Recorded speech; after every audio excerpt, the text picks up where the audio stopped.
It wasn't a walk-off, but it sure was dramatic. The Rangers send Oakland away for the last time with an unbelievable finish. A fantastic finish. We've got all the postgame for you coming up on the DLLS Rangers podcast.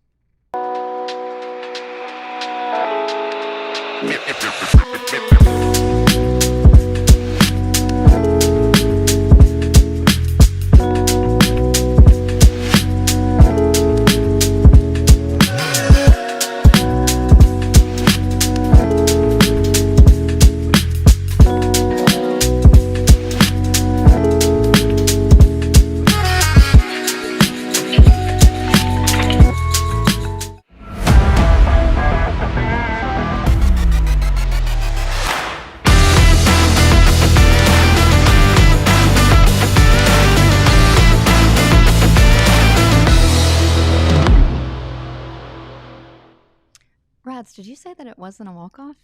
It was the walk-off.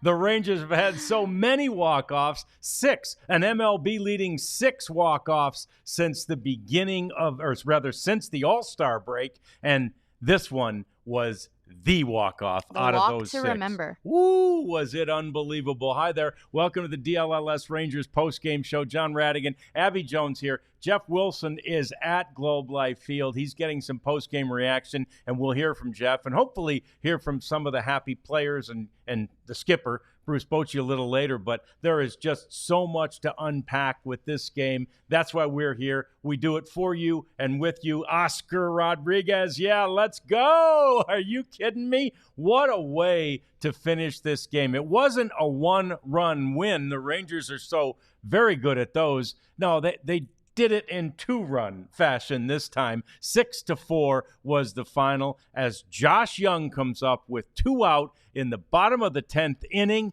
and he hits a 101.7 mile an hour pitch out to right field. Oh, yeah. Mason Miller was dealing. We will get into that. I mean, I think he hit his highest velo of 103.5. Yeah, maybe even 103.7. It registered on one of the guns at 104, but officially, I believe, technical. He didn't quite get it. We're not going to round up here. No, not for him. We'd round up for one of our guys. We're not going to round up for him, but there's just no question. He is nasty. However, he doesn't spend a lot of time pitching 2 innings. Now, He did do that once in August, and he did it more frequently back, early in the season in May. But this, now he's established himself as that closer, and he's been so good at it. You don't use him for 35 or 39 or 40 pitches, even over 2 innings, very often at all. And the A's were in that position to do that today. He was so dominant in the 9th inning, they thought they'd go back to him in the 10th. It almost worked, but not quite. Thank you, Josh Young. Oh, man.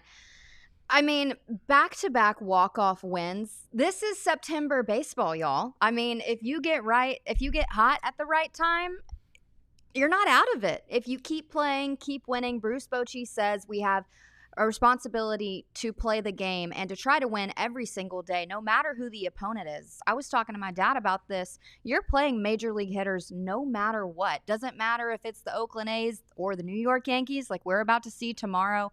You go out, you compete, you play this season through and through. That is what the Rangers did.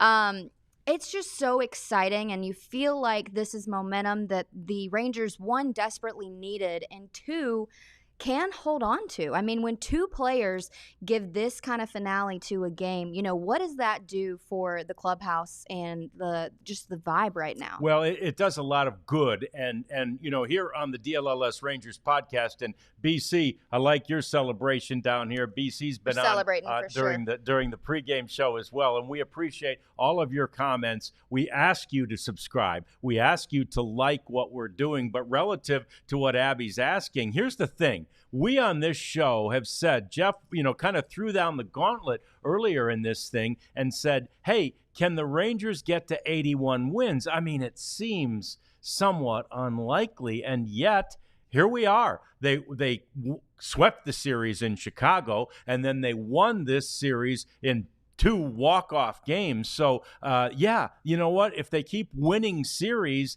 they have a chance to do it. You looked up the stats. You put it on Twitter today. 4th easiest record down the stretch? 4th easiest record. Yeah, 4th easiest Yep. record. That factors in. The outlier is going to be, of course, the Yankees. They have the best record in the American League. But let's talk about, getting hot at the right time. The Rangers have won 8 of their last 12. This is all prior to this game. So do the math. I mean, and now it's 9 out of 13. 9 out of 13. 9 out of 13. And let's point out the key here. The Rangers bullpen has the lowest ERA it's third best ERA in the majors. They're clocking in at 2.72. And when you can get that from your bullpen, that is going to be helpful. And I mean, we saw that not as much as we wanted to see it today necessarily. We'll get into how the Rangers, tax their bullpen a little bit. But when you're looking at a lineup that we're about to see with the Yankees, with Soto, with Judge, with Stanton, all of these things, you're going to need to rely on your bullpen to be solid.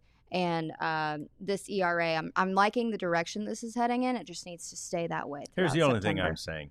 They are 9-4 in their last 13 games. We started this thing 13 days ago. I don't want to say there's a correlation here, but 13 days ago, we started this. Now, we only came on the air 7 days ago, but 13 days ago, we started doing our practice shows and so forth. You know who I think we should ask? Who? Corey. Our friend Corey Seager. Corey. I like it. Yeah. All right. I mean, we've been around for 13 days. The Rangers are 9-4 in those games. Let's work backwards. Corey, what do you think? Yeah. Oh, there is. Yeah. See, love this guy. Yeah. I did hold my breath when he was up to bat. I thought Corey Seager was going to do what Corey Seager does. Yeah. Well, again, it would have been too soon at that point. That would have only tied it. Tied right? it again. So yeah, we wanted to win it, and that's the way the Rangers roll. There's none of these tie it and send it to the 11th inning. Yeah. It's walk it off and get the heck out of Dodge. Fine that's by what me. they did, no question. We'll work backwards. Of course, Marcus Semien was the ghost runner. Love or hate that at the beginning of the 10th inning. That is what it is. Each team had one, and then Corey Seager came up and he struck out in the game. Josh Smith is out, but then down to, really their last opportunity, Adolis came through again. Yeah. What a game for Adolis Garcia. He had the that. RBI single. He drove Marcus Semien home, but you're still only within 1 run at that point. And so you were going to be fearful of the fact that maybe you'd be on the rare wrong end of those 1-run games. But as it turns out, the next batter up was Wyatt Langford, who drew just a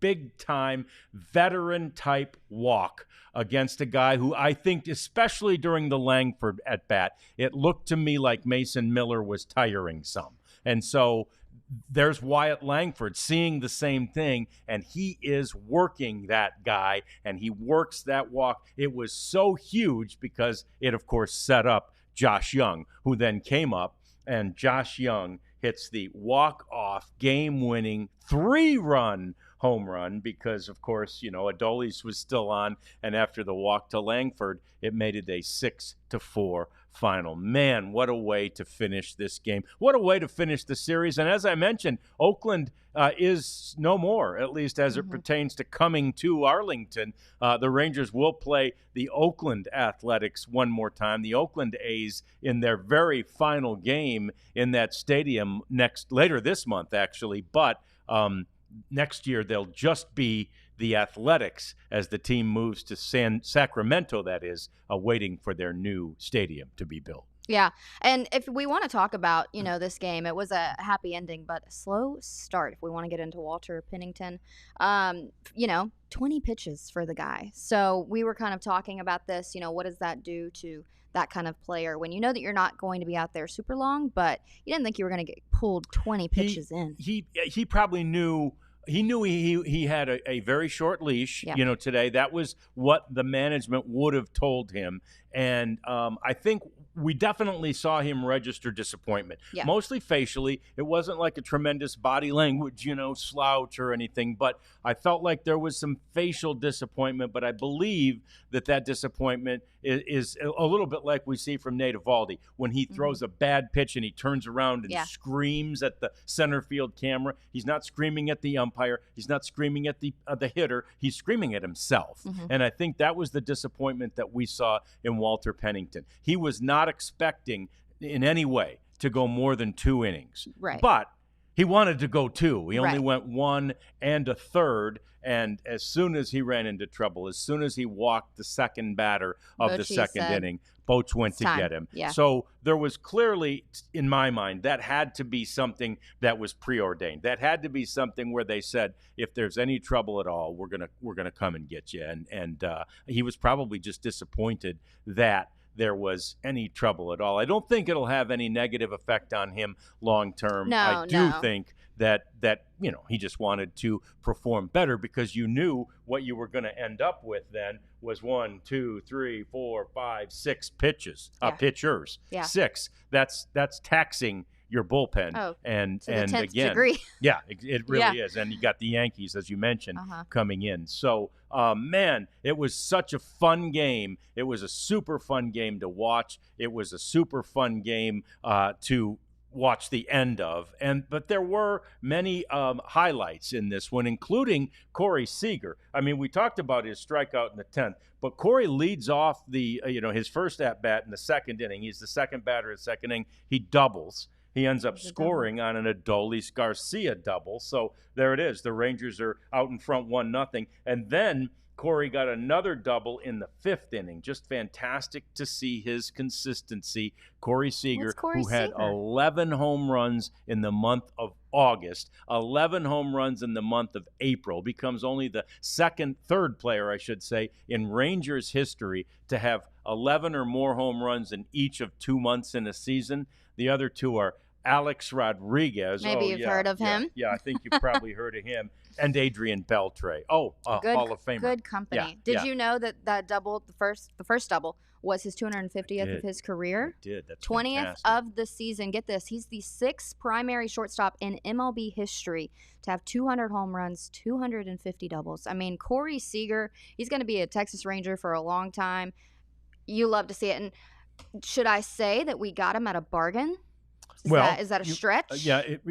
No, not now, not yet. They won a World Series with him. World he was Series the MVP. and MVP, first guy to do it in both leagues. And so, no, I don't know that you're going to say that. Now, again, let's see how he does at the end of this 10-year contract. But the only thing that would separate him from virtually all of the shortstop offensive records, the only thing would be that if they decide it's time for him to move to a different position, which sometimes happens when you get older. Right. But that is it. That would be the only thing that separates him, because offensively, he is a machine. We see his preparation. We talked about it this week.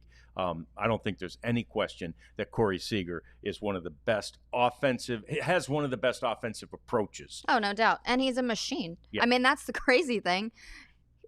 It's the same thing every single day. I mean, he is one of those guys you almost can pencil in, and that's just really unheard of. It's down to his mechanics. He's an interesting guy. He goes about his business in a very unique way, and it's Corey Seager, so you don't say anything. You let him do it however he needs to do it. But when he produces like this, you're not going to question his method. Yeah, there's lots of moving parts on a new show like this. So I'll say to Elijah, just in case he hasn't seen, Jeff is trying to call in. So we've got Jeff Wilson, who's going to be live joining us from Field. Globe Life Field, if we can work this out technically. Our brand new venture, DLLS Rangers podcast. We've gotten lots of positive feedback from you guys already, and we truly, truly appreciate it. This is the kind of emotion and the kind of fervor we plan to bring to you. There's Jeff coming in right now. This is the kind of thing we're going to do. Not sure yet if we can hear him. We're working on that too. But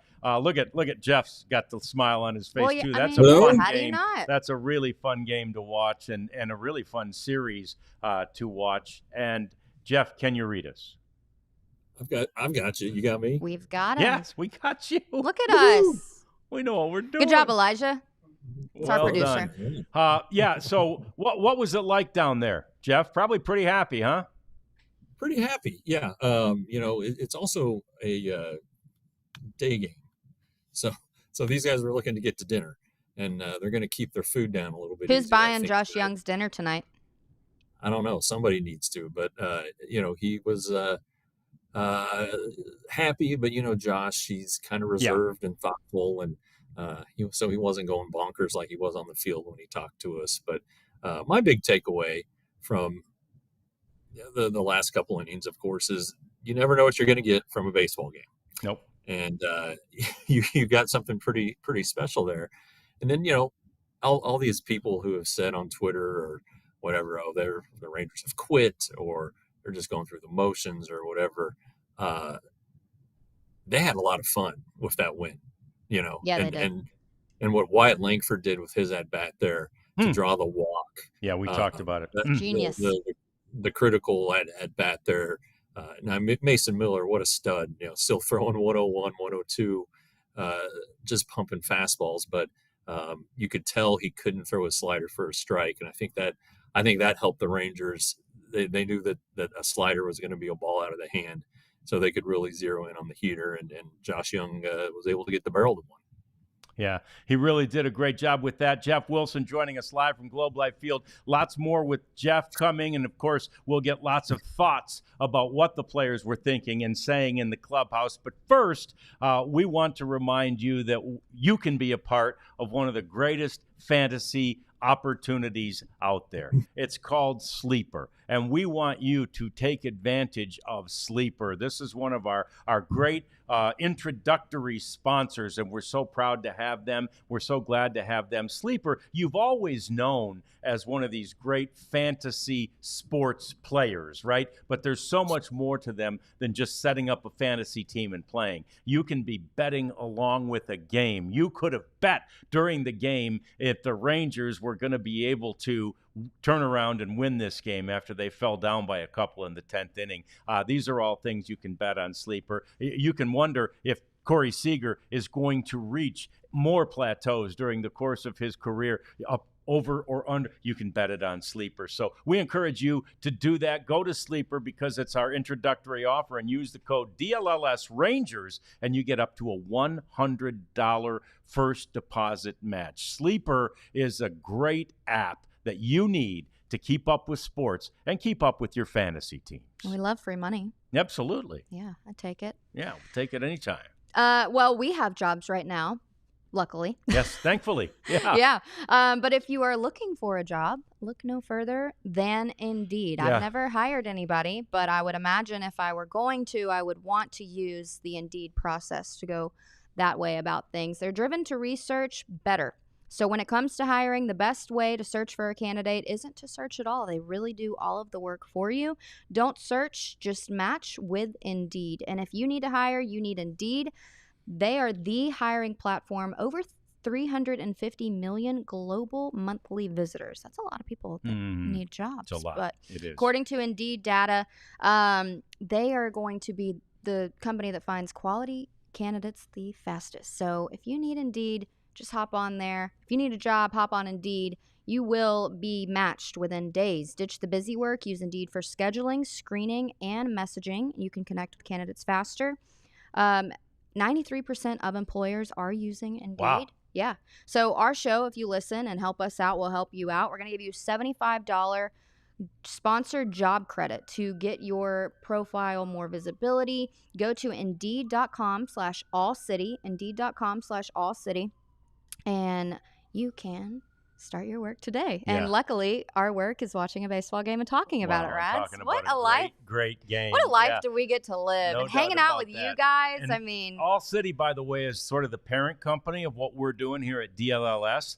we're the Dallas version of ALLCITY. So ALLCITY, the parent company, we're the Dallas version. There's a version in Denver. That's where they started. Phoenix, Chicago, Philly, and now we're the new kids on the block. We're Dallas, and we're going to blow them all the way. Frankly, we're just going to do that. That's our thing. I mean, nothing against any of those other people. They're our brothers, but we've got some teams to talk about. I was about to say, we won the World Series last year. We went to the NBA Finals last year.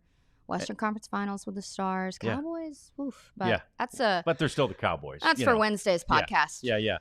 So anyway, we like it. Yeah, look at Ben and Big D. Smash that like button and hit subscribe if you haven't already. We appreciate you, Ben and Big D, because we need you to do that for us. We appreciate it, and we want you to chat along like Ben and Big D did. Appreciate Ben for doing that. Now, Jeff, do we still? There's Jeff. Oh, we still got Jeff. So Jeff.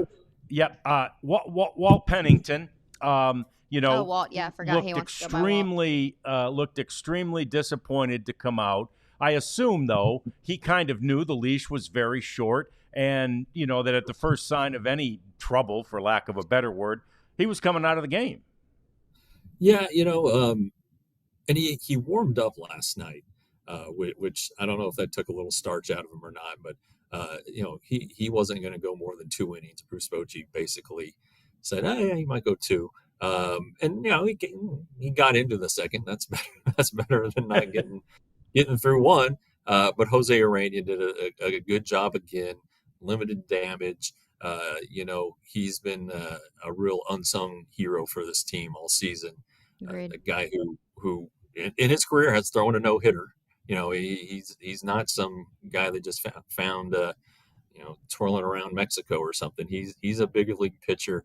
Made some adjustments, and really he comes at you. He doesn't want to give up the ball. Throws a lot of balls in the strike zone. Gave him a lot of hits today. I mean, the A's had 16 hits, but he's the guy that was going to be the bulk inning guy. And then you saw some good work from Chafin, stranding a runner at second base. That was important. Robertson kind of got unlucky there. The RBI single against him was not hit very hard. And, Leote kind of bobbled the ball coming up to throw home. I don't know if he gets the guy at home or not, but Josh Young I did think it was interesting, though, that Festa was the choice for the 10th. Gates had warmed in the bottom of the 8th in case the Rangers had taken the lead, but was not called upon there for the 10th inning. And Festa pitched fine. I really thought Nathaniel Lowe should have stopped that ball that went for the double from Seth Brown and brought in the go-ahead run and extended the inning. But, Bruce Bochy was pretty pleased with how the bullpen performed. It was a bullpen day, and he did confirm after the game that Jack Leiter will be starting tomorrow's game against the Yankees. Pretty good test for the young guy. I'm not sure how deep he'll go, if the Rangers will be watching him a little bit closer than you might have expected. But what a test for him to right there in the first inning, he's going to get Juan Soto and Aaron Judge. So that'll be a good test for Jack. Yep, no doubt about that. And so it's a nice transition as we start to look forward and look at what's coming up for Jack Leiter. Was he in the clubhouse today? Did you see did you see him? Did you talk to him? Yeah. He was. He's been here since Friday. All signs pointed to this situation. I don't know why the hesitancy, why the secrecy. I don't know that they had to really have another option. With Dane Dunning now in the minor leagues and Urania pitching today, maybe that was the thing. But it sure seemed like they had planned on Urania to be the bulk inning guy today. So Jack's here. He's ready to go, and I think he hasn't had a start yet where he hasn't had to go back to Round Rock before coming back to make a start. Now, he made the 2 starts in May, I think on normal rest, but in between then, he wasn't with the big league club. He had to go back to Round Rock. So him being with the team now for probably a week, roughly, I just think it's gonna make a real big difference. Being in one place, not having to hop back and forth, and of course the not having the mental anxiety of Yeah. wondering if after the game you're going to get a tap on the shoulder and get sent back down. So we'll see what happens. Scooper on the roster move to add Leiter. Obviously, he's already on the 40. Going to option somebody. If I really don't know if Chase Anderson. That move stumped me. Yeah. Not 36-year-old guy. Yeah. Not that he was purchased, but that.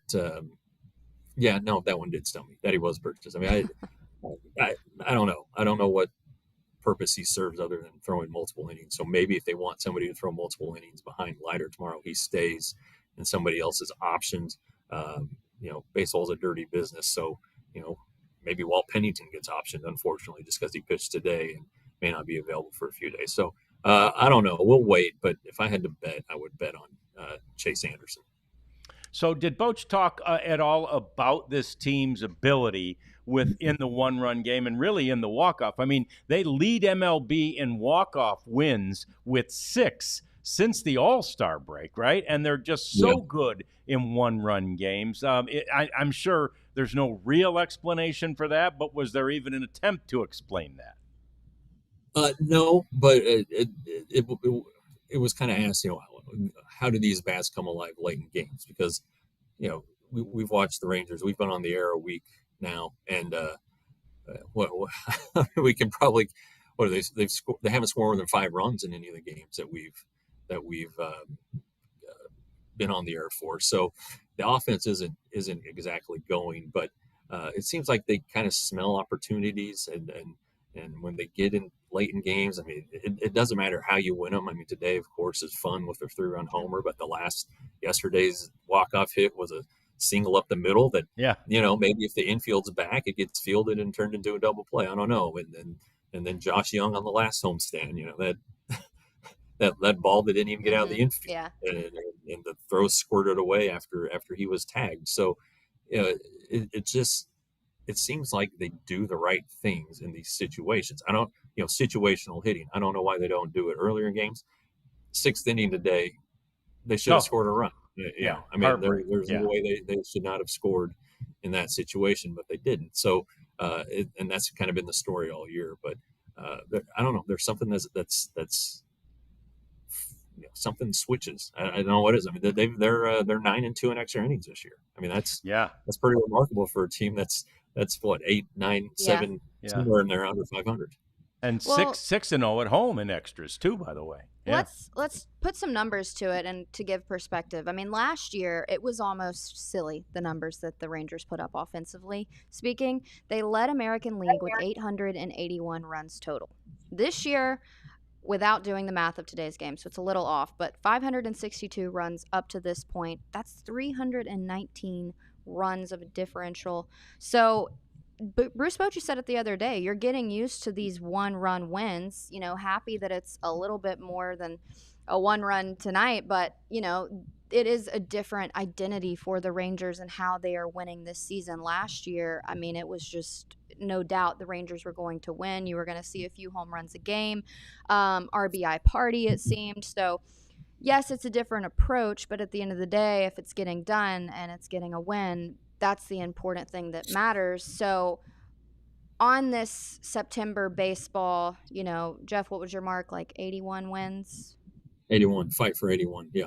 Fight for 81. I mean, we're getting close there. Got to win series to win 81. Yeah, and you hope maybe it's a domino effect. Maybe they start getting, confidence. It's going to. Its confidence is contagious. Well, and when you look at those numbers too, they had to win by big numbers last year. They had to score big numbers because of the shape of the bullpen. Right. The bullpen, they just never knew what was going to happen late in the game. The bullpen, Jeff, has just been ridiculous. And like we say, they were taxed today and stretched and still did a really good job. You mentioned Boch is happy with them, but gosh, this bullpen has just been great. Third best in the majors in the last 12 games. Yeah, the love from Australia. In leverage situations, these guys have been really good. When the Rangers have a lead and they can go to the guys they need to go to, their bullpen's been really good. They went through a bad stretch at the worst time right there, coming out of the All-Star break, and really until maybe a couple weeks ago. The bullpen just wasn't getting it done, but a lot of it is because they were behind early, and those numbers get inflated when you put in guys who you don't want in the game. I mean, it's, there's high leverage guys and there's low leverage guys, and there's a reason for that. But to your point, both of you last year, the Rangers led the American League in everything.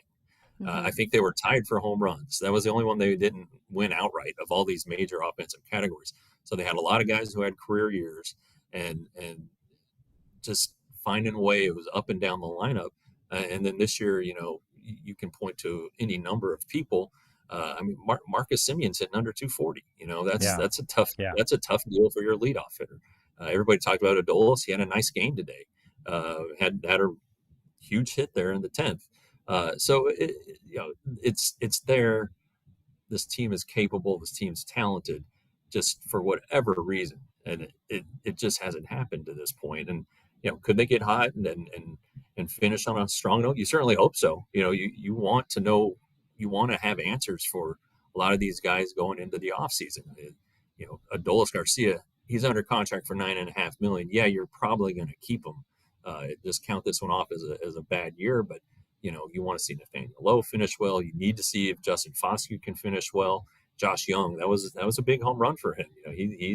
He hasn't been the Josh Young that the Rangers thought they were going to get coming off of this injury, and a lot of it is just timing. He missed spring training, then he plays 4 games and misses 4 months. So it's a big month in that regard. It would be nice to see him get hot, but so far, I mean, this last 10 games, their production has just been way off. Yeah, to your point about Josh, I was saying to Abs as we watched the game, come on, Josh, you're due, and he you made have do. been really calling the big moments, so haven't I? Maybe? Yeah, he made do. And I don't know if you saw Cyber Waste, Jeff. It's Monday morning in Australia, and Cyber Waste is already on watching the Rangers and chatting with us. So we appreciate you very much. We're worldwide. Cyber Waste. We are worldwide. It's winter time in Australia, so they don't need coolers as much. But here, it's still cooler season. Well, you said you love golf. I do. Do you ever really, I don't know, you probably want to take some beverages with you? Yes, I do. Anytime, anywhere. Well, I have a cooler in mind. Oh, tell me. Rugged Road. Rugged Road Outdoors, innovative and outdoor gear, land or water, which is quite nice. I think you will be safe on the golf course with this, but it's going to be the highest quality and materials. Great craftsmanship. They perform to the toughest conditions, because our toughest condition in Texas is 115 degrees? Yeah, at least. Yeah, so it's going to be good there. It is floatable. I don't know if you would need that on the golf course unless you hit it into the water. You see what Abby's doing here? She's talking about how many balls I hit in the dang water. I haven't golfed with you, but maybe we should put it to the test. Yeah, we can try it. I can put the balls in it. Maybe I can see if I can hit the balls into the cooler. Actually, I have a pretty good driver. You might not believe it. Really? My putting game is horrendous. Okay. But you can drive the ball. Yeah. Beautiful. That's great. Well, look, these rugged roads, I mean, and we've got one sitting in the other studio. They're beautiful.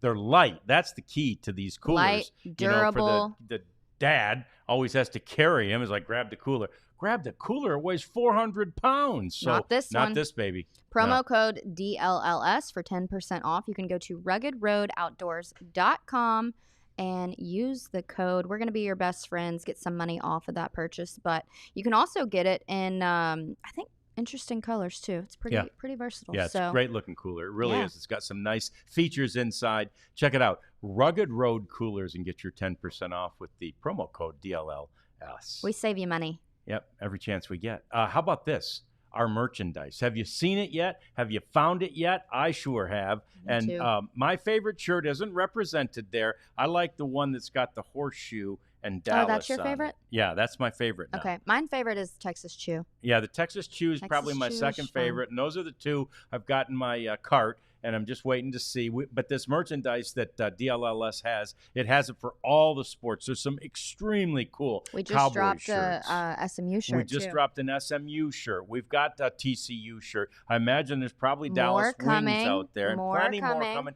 We got hats. coming too, and that's going to be I think great. sweatshirts. Oh, hoodies! I saw. Potentially, Oh, don't you know hold what? me to it, Nux, but I'm pretty sure. Nux, yeah, where's Nuxie? Is he up here? He's in Nux our main is our studio. he's our mascot, and we got a Nux tie-dye hoodie. You're going to need those soon. How In fun fact, is it's that? getting cooler quicker than we thought it would here in North Texas. So get yourself a Nux tie-dye hoodie. It's all part of our merchandise. You go to store.allcitynetwork.com and you can pick it out for your favorite team. If you love one of the networks that we've mentioned in Denver or Phoenix or Chicago or Philly, their merch is on our thing too. So just go there, store.allcitynetwork.com, and you will find all that merchandise. We want you to rep us, wear it, and that way we'll know who you are when we see you out How in the cool street. would it be to see somebody wearing it? Oh, I can't wait. I would be their best friend. I'd be like, can I Yep. take a photo with you? Yep. I Well, can't wait. you said it's getting colder in Texas, which sure, we'll take it. Guess who's not getting colder? Yankees? The Yankees. Well, I don't know about that. They're on a 2-game losing streak. Well, that is true, but they're still the best team in the American League, and they are coming here. Bad boys of the AL coming to Texas. Yeah. It's a lot of anticipation. Well, it's not the last time that they were here, but it's always fun when Aaron Judge is here. Oh, there's no doubt. Watching that guy play is fun. There's so many things that I hate about the Yankees being here, and usually they're pretty good. But also their fans, and I think it's great because Some of my family are fans. By the way, 33,000. Some of mine are too. 33,000 plus at the ballpark today. 28,000 there last night for a team that's not the Yankees. I love that we'll fill it up with Rangers fans, but Jeff, you've seen it a million times too. Sometimes you go there and there's more Yankees fans than Rangers fans. We got to make sure that doesn't happen. Yeah, there's about 2,000 seats. This is before first pitch today. 2,000 seats available for tomorrow. So, wow. Go on your Game Time app and see if you can't score some seats there. But the Yankees only come to town once, and there are a lot of Yankee fans around this world and around this country. So you will hear a lot of cheers for the Bombers. But yeah, it's always a little aggravating. And same thing when the Astros come to town. Your place, or whether if you're a college guy and the UT fans outnumber TCU fans or something like that. Texas Tech basketball fans have been notorious about that lately. It drives you crazy. So come on out and support the home team. It's Labor Day. You don't have the excuse of I can't get there from work in time. You've got plenty of time to get here and show up and have a good time at the ball yard and see a good ball team. I mean, I wonder if it's cold enough for the roof to be open. Not September? yet. No. I don't think so. Yeah, not yet. Not But yet. we may get some open roof time later in the season, and that would be awesome. There's nothing like that roof open, especially for my money, for a night game. But anyway, yeah, I don't think that's going to happen quite yet. We want you to just absolutely trash your like button and your subscribe button for us as we continue to talk. There's BC weighing in on Houston. Thank you, BC. I think most agree, at least in these parts. Most agree. And there's plenty that would say the same about the Yankees. So it's fine. It's all good. And there's a lot of people who were there when Judge hit 62 back in 2022, including both of us. Great day. But but that's really normally not why Rangers fans go to see the Yankees. It's not to see Aaron Judge. That's a side benefit, right? Oh, yeah. It's kind of like when you see Shohei Ohtani. Yeah. I mean, you're going to tell your kids someday, your grandkids someday, wow, that Shohei Ohtani, that guy that they compare to Babe Ruth all the time? Yeah, I Did saw you him see play. the line for his bobblehead night? Oh, my gosh. Oh. Ridiculous. But he's worth Dave the Roberts- hype. I can't even lie. Dave Roberts couldn't get into Dodger Stadium. Like he had to. Sorry, our manager's running right? late. He had can't- to circumvent Yeah, all this traffic, that's and he funny. saw some poor worker from one of the restaurants in the Yeah. stadium or a ticket taker or something, and she couldn't get in. She couldn't fight through all the traffic, so he picked her up. I mean, He's- that's how bad it was waiting He's for the. also that nice of a guy. He really is. Yeah, he's like he Tony really is. Beasley. Yeah, it is. So that's how tough it was to get the Ohtani bobblehead. But we divert because we want to talk about this Yankees series, Jeff, and that we've mentioned Leiter, and it's official now that Jack will get the start, and it's a heady task because he'll be starting against Garrett Cole. Well, yeah. The opposing pitchers always say, it's not the guy on the mound, it's the guys in the lineup. Yeah. And if he's worrying about Garrett Cole, that means he's not worrying as much as he should be about Aaron Judge and Juan Soto and Giancarlo Stanton. I could go on and on, but we don't need to name the whole Yankees lineup. Those three are fearsome enough. And what Jack did the other day at Chicago was better. There's no doubt about it. He did it against a team that's definitely not as potent as the Yankees, but you saw good velocity. You saw some success with his slider. You saw him overcome adversity in that first inning. I think the big thing for me in this one is that Jack Leiter, as our all minor league pitchers, are used to pitching every sixth day. Yeah. So he'll be pitching on rest that he's shorter rest than he's used to getting, and he needs to learn how to do that. Honestly, if he's going to be a major league starting pitcher, he's not going to have that luxury every day, and they're not going to jumble up the rotation just for him. So, that's one maybe underlying storyline to think about tomorrow. But it's not like he's coming off 120 pitches the other day, through 83.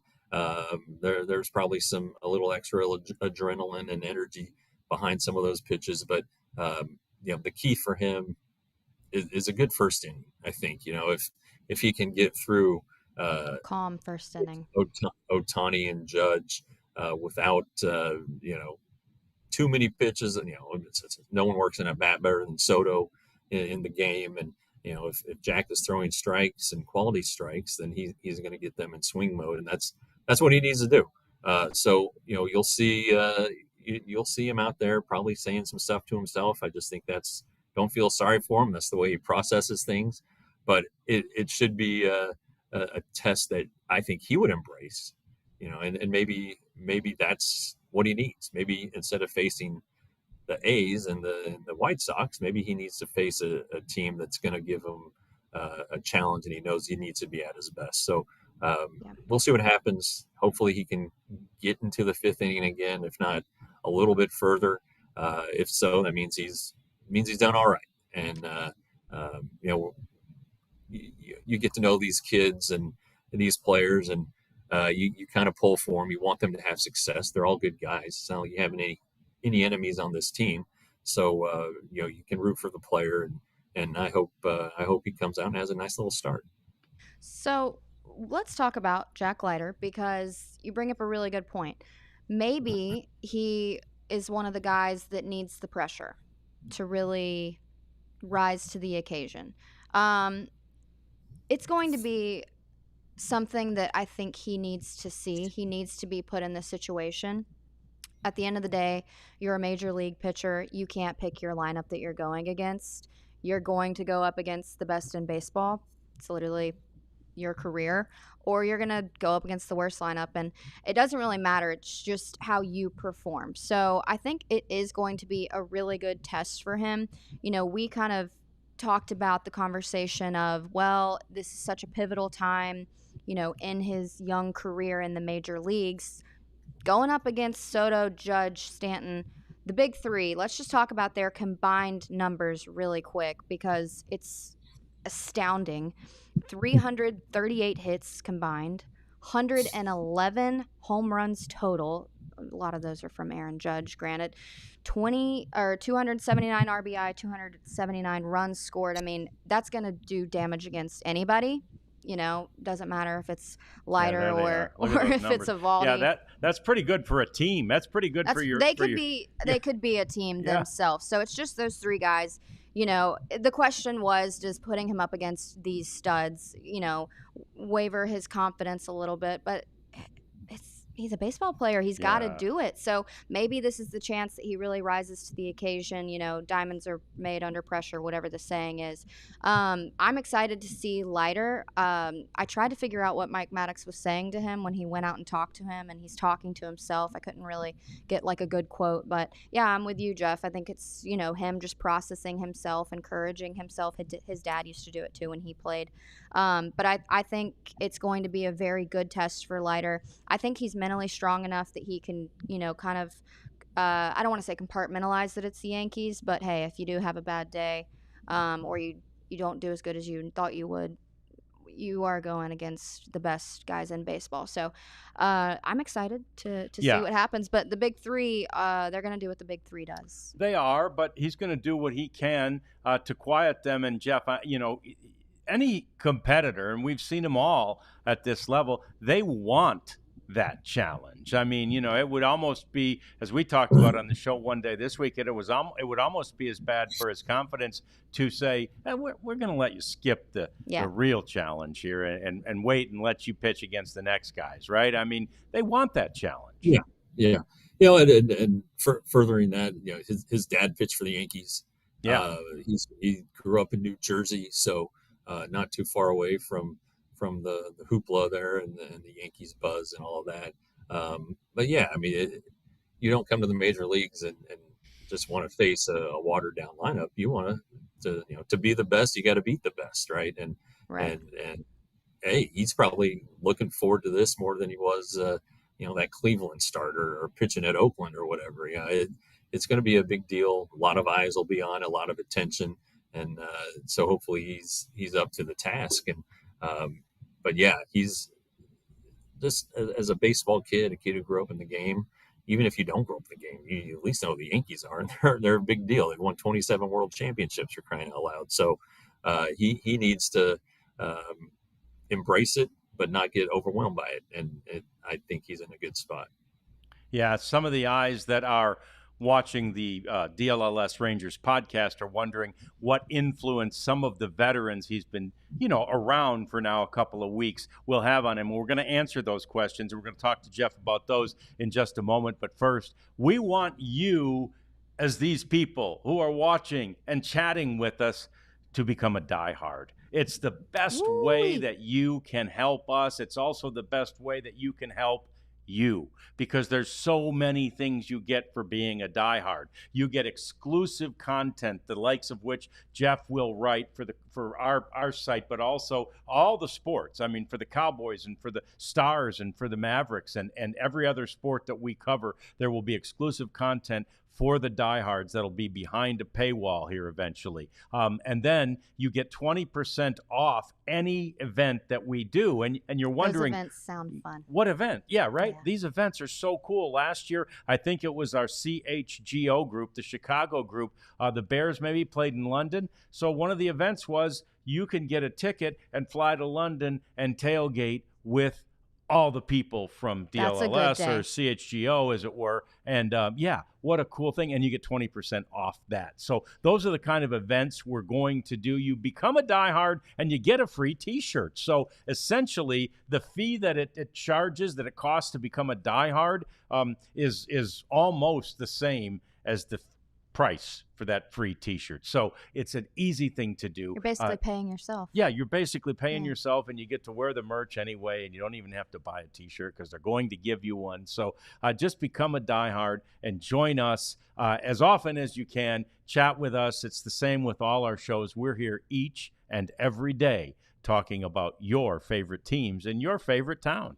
And we were talking about the free t-shirt, but, we have a lot of other options. Like Brad said earlier, we've got all of our teams. I've seen some pretty cool Mavericks t-shirts. Yep. I'm excited because I feel like this season I get to be like a Mavs fan. Yeah. And I'm going to watch every single game. I cannot wait to tune in to DLLS Mavs in-season coverage with Bobby, with Tim, with Kevin, with Stein. Like, that is a solid group of guys. I will be wearing a DLLS Mavericks shirt. So head to alldlls.com. You can go to the merch, and hey, Jeff, you're from Denver. They've got a location out in Denver. Did you see any Denver shirts that you want or hats or anything? There are a couple of sharp ones. There's a Nuggets one that has a throwback logo of way back to the Glenn Gondrzak and David Thompson days of the bushy miner with the red beard and the afro and the little pickaxes. That's just an iconic kind of classic logo. And I have looked at that for sure. It's just they're just sharp looking stuff, and these Comfy ideas. Too. Yeah. The one thing that they have in each city is the call letters, DLLS or whatever. One letter each one of the letters is a different, like, it's like Mavs, Cowboys, Stars, Stars, yeah, Mavs, you yeah. know, Nuggets, Rockies, Avalanche, Broncos. You know, it just, they're kind of cool. That I think those are probably my favorite. Creative concept. The general category, non-team specific category. Well, head over to alldlls.com and get a shirt. And like we said, if you become a diehard, you get a shirt for free. So, So you know what to do. A couple of those questions coming in from our diehards or diehards to be. I'm not sure which they qualify as yet, Jeff. But, the big two questions were the influence of the likes of, both Carson Kelly and Jonah Heim, and the fact that Jack gets to be with them, his battery mates every day. And, of course, the presence of somebody like Nathan Eovaldi, who's such a great teacher, but also Max Scherzer, who is just, an encyclopedia about the body, about pitching mechanics.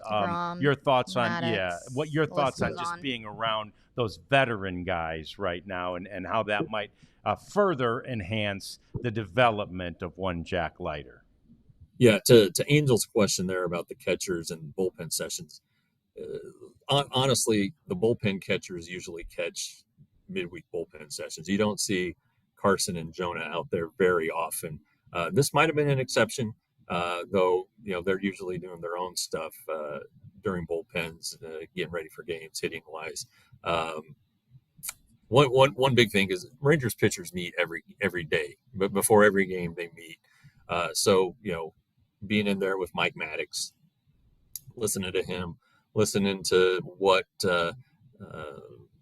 someone might have seen against a particular matchup the night before, how to attack a guy. I know this is the opener of a series, but the Rangers just played the Yankees in August. It's already September. Yeah. I was about to say earlier this week. So the scouting report should be fresh. Guys who faced him, like Eovaldi, I know he didn't go very long in that game, but the guys who pitched in that series ought to have a pretty good mental Rolodex on what to do with these guys. But if there's one pitcher that's going to be the most helpful, it's going to be Nathan Eovaldi. That's just what he does. I mean, he talks to minor league pitchers during the season. He'll send them text messages and say, "Hey, keep working on this," or "How's it going?" Stuff like that. At spring training, invariably the last 2 years, you've heard these young guys say, "Oh man, Nathan Eovaldi told me so much." Whether it's a pitch grip or just talking about something with the game, staying within themselves, and he's the guy. Some of these guys are working their way back from injury. Max Scherzer's probably got his hands full of stuff, but if you want to sidle up to him during a game, the word is that Max Scherzer doesn't miss a pitch.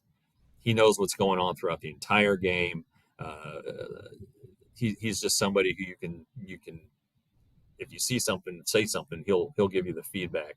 So there's no doubt that being in the clubhouse, I don't know if Jack's been in the dugout because he's not on the roster, but just being around these guys and being able to say, "Hey, what did you see there?"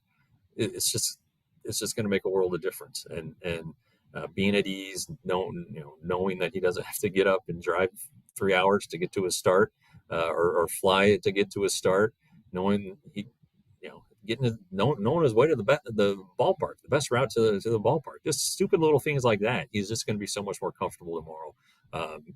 So hopefully by the end of this month, when he's been with the team for a month, and when he's made, 4 or 5 starts, let's say, hopefully he will take that into the offseason and know that next spring when he's competing for a job, what to expect.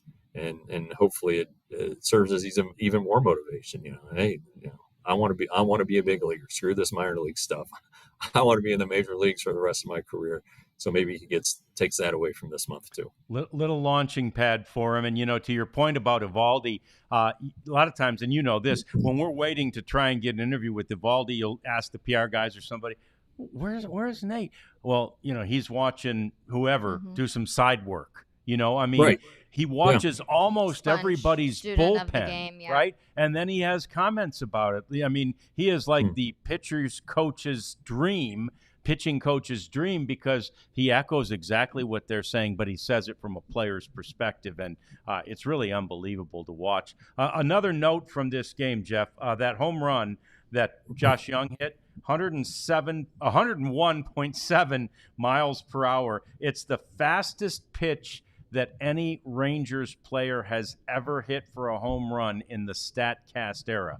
Wow. So going back to 2015. All right. That's pretty awesome. Yeah, Unbelievable. Miller was just pumping him. I mean, it seemed like he realized velo was still disgusting, especially after the slider to Langford on the walk. Really even before that, the slider wasn't working. He just had to get him out with his best pitch, was his fastball. But in the big leagues, anybody can hit a fastball if they've seen it enough times. And that at bat by Langford gave Josh Young a pretty good preview of what to expect. Yeah. And going back to Leiter just a little bit,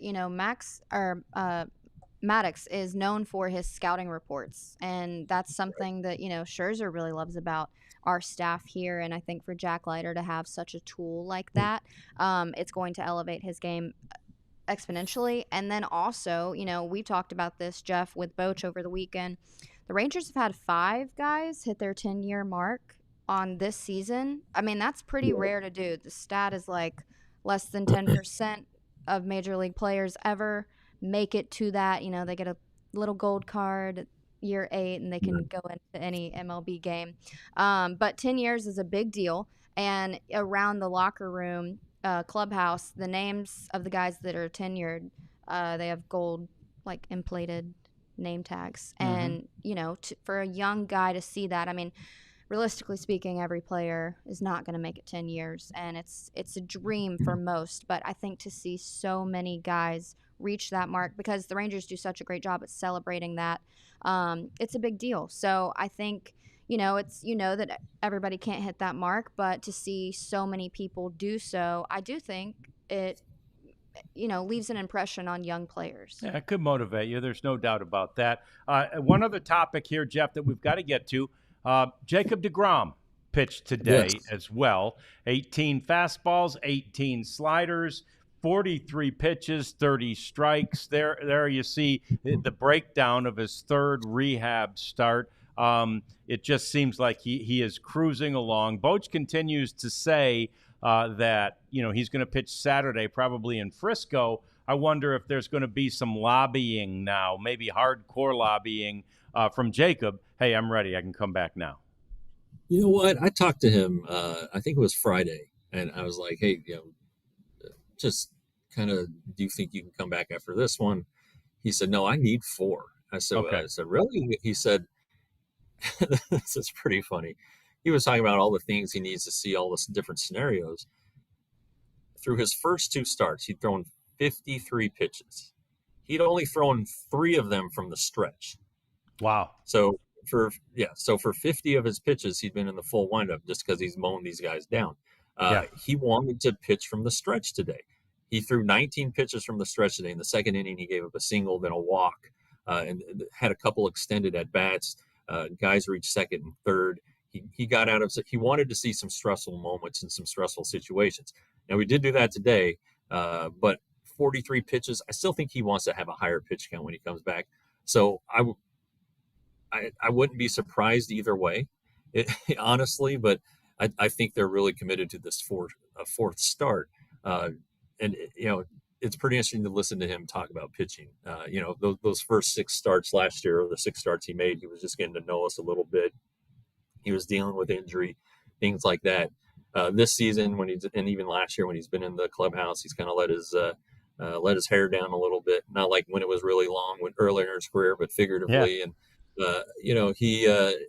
he really talks. He's really interesting to talk pitching with, and how hard the game has become for pitchers and things like that. And so he wants to experience all these, as many stressful situations as he can. And maybe he got enough out of it today. I don't know, but he, as of Friday, he was ready to go ahead and make an extra one, just to make sure all the I's are dotted and T's are crossed. Yeah, and he said too, he does not want to be the guy to put the bullpen in peril, right? So if he comes back too soon, he would fear that he would be the guy that puts the bullpen in peril. Yeah. And that's unselfish. It is. So answer Scooper's question here real quick. I think Rocker's probably lined up for Wednesday. Just that's my hunch. I haven't seen anything official on that. Okay. And then I don't know how much time we got left, but I did want to. We were talking about Mike Maddox earlier. I was talking to him today. He was a subscriber of mine at Rangers today.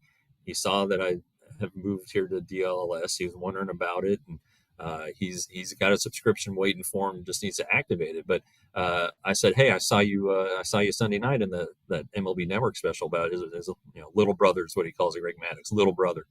And he brought up an interesting point. He said, how many brother combos do you think there have been in baseball history? And I guessed way low. The number is 452. Okay. Wow. The Rangers, this Rangers team has 9. Wow. Has 9 of the 452.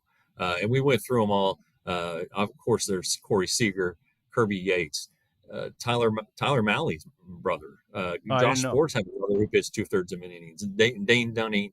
That's crazy. There are four more, but it's Adolis Garcia's one. So it's crazy that the Rangers have that many. You're talking about that. Oh, look how many walk-off wins they have in the second half. Of all these brother combinations, the Rangers currently have 9. Nathaniel Lowe's another one. I'm just trying to spit them out as I remember them. Josh Young. Yeah, Josh Young. Yeah. And Mike Maddox and Greg are included in that. So I'm missing one more, but still a really cool deal there. It's funny. I talked to Josh about Jace because my dad's with the Tigers, so I'm kind of relaying some messages. But they said they talk every day. Yeah. And I said, do you talk about baseball? And he's like, yeah, we actually do. I mean, they talk about other stuff too, but he said that his brother just comes to him all the time with questions and, his own scouting reports and stuff like that. So, but it is, sometimes I think you either want to talk about it or you don't want to talk about it. So it's cool to learn everyone's That's what perspective. They talk about. It really is cool. Hey, a great job, Jeff. We appreciate you coming, from postgame to doing this postgame with us. Great job by Elijah over here to pull all this off on a holiday weekend. Y'all, we wrapped up 1 week. We did a week. And we're like, by the way, I love our DLLS brethren. We're the only ones working on the holiday weekend. I'm just saying. We are. We're here for you, DLLS fans. We're here for you. So thank you, Jeff. Yeah, thank you guys for being a part of us. We see you again on Tuesday, and we will both be back again on Tuesday. I think we'll all be in studio on Tuesday. Thank you for watching and for chiming in with us, and tell your friends about us, and like us, and subscribe to us, and get that subscription, and keep us in your heart. And you all have a great Labor Day. We will too. And let's go watch Jack Leiter pitch at Globe Life Field. The Rangers played hard. We all silly like the mayor.